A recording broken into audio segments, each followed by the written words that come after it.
Food for the future. In 1845, a deadly disease struck the farms of Ireland, killing all the llama potato plants. The death of a single crop species might not seem so important, but in Ireland, in 1845, people depend almost solely on the potato for food. The death of one species caused a terrible famine. Now, some scientists are worried that such a famine could happen again, but on a much wider scale. Over the centuries, farmers have discovered thousands of different species of food crops. Each species has special qualities. Some can be grown in very hot or cold climate. Others are not affected by certain disease. However, you won't find many of these species in your local supermarket.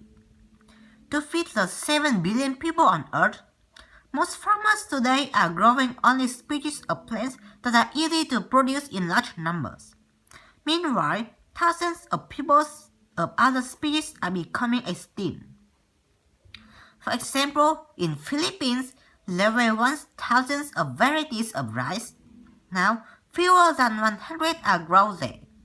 In China, 90% of the wheat varieties grown just a century ago have disappeared.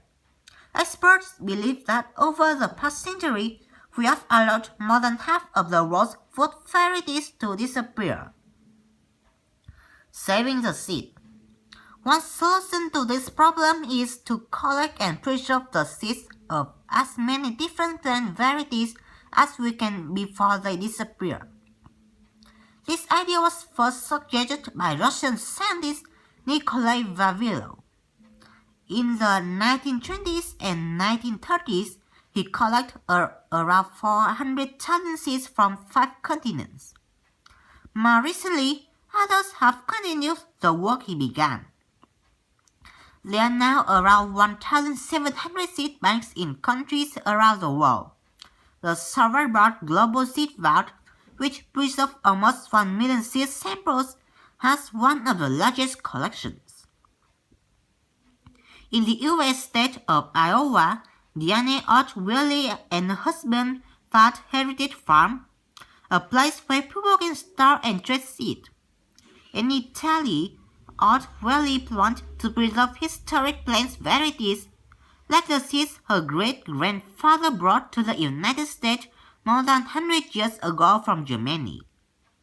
But the people at Heritage Farm don't just store the seed, they plant them.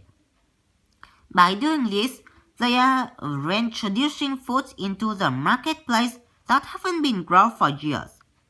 These food species are not just special in terms of appearance or flavor, they also offer farmers food solutions for the future from the past.